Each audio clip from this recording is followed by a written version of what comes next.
La crise sanitaire et au-delà l'urgence climatique avec son lot de catastrophes naturelles de plus en plus intenses oblige tous les acteurs économiques à réagir.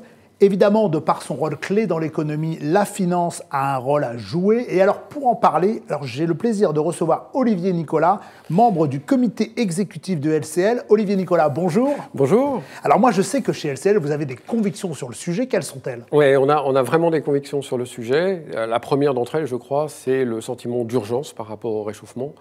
Et aujourd'hui, quand on regarde tout ce qui avait été prévu, tous les engagements qui avaient été pris, eh bien, le compte n'y est pas, on n'est pas sur les bonnes trajectoires. La deuxième des convictions, c'est que finalement, tout le monde a un rôle à jouer par rapport à ça. C'est vraiment ce qu'on appelle les petits gestes de tous les jours.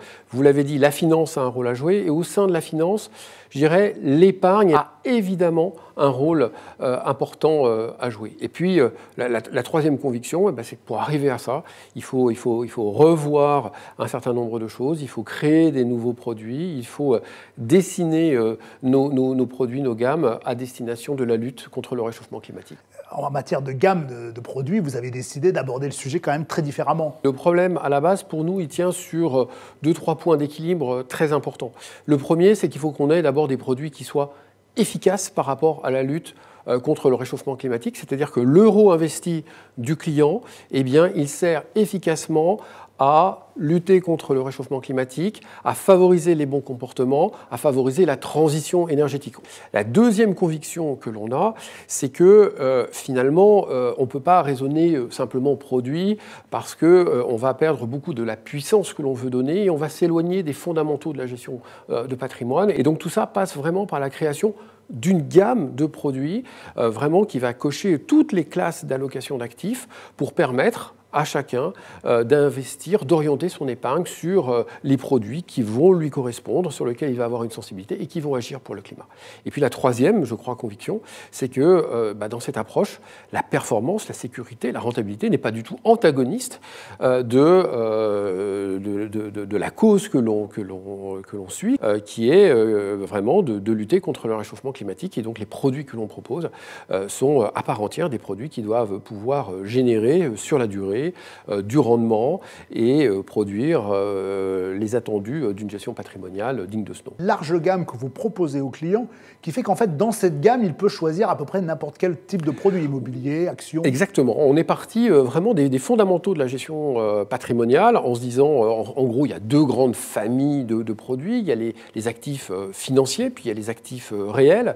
Les actifs financiers, on va y trouver tous les fonds cotés, fonds actions, fonds obligataires, etc., les produits structurés. Et puis de l'autre côté, on a les actifs réels, où là, on va vraiment investir très directement sur des actifs, comme son nom l'indique, qui ont un impact direct, positif, sur le climat ou pour la lutte contre le réchauffement climatique. Et si on rentre un peu dans la machine, dans le détail, est-ce que vous pouvez nous donner des exemples de types de produits qu'on peut trouver dans cette gamme? Oui, alors on va partir peut-être du produit à la base, le plus simple, le plus intuitif, un fonds Action Monde. Bon, aujourd'hui, il en existe pléthore, je pense, sur la place.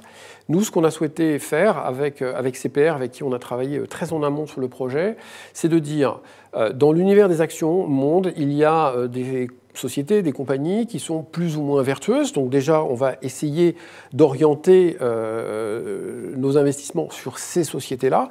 Donc là, c'est fait de manière très scientifique, très objective, à partir de mesures d'émissions de carbone des uns et des autres. Ce sont des sociétés indépendantes qui font ça, donc il n'y a pas de biais de sélection, en tout cas le moins possible. On va évidemment y apposer aussi une valeur ESG, comportement social, etc.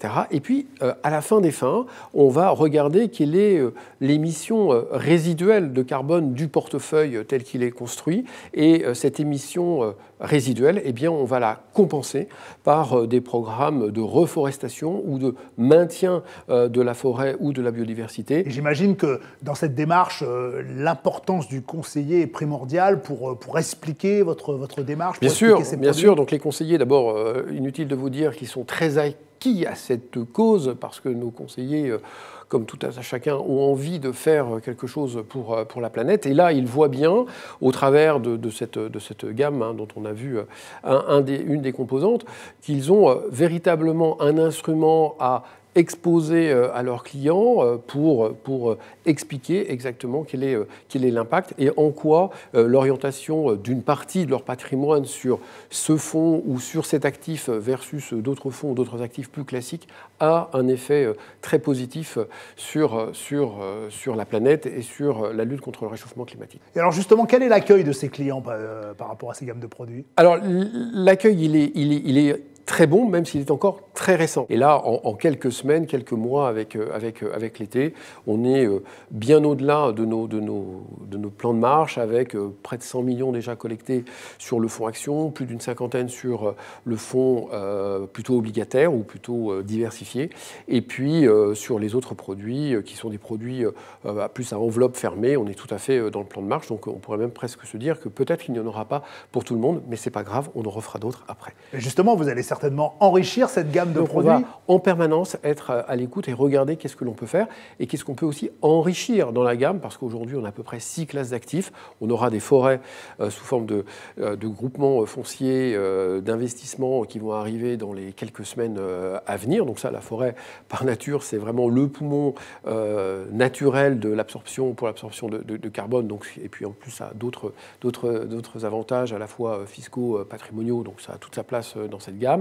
Et on a encore un peu d'autres idées sur des fonds thématiques, etc., etc. Donc c'est vraiment d'élargir la gamme. Et en fait, cette largeur, cette bande passante qui permet d'aborder les choses de manière très professionnelle, très sereine et finalement dans la durée.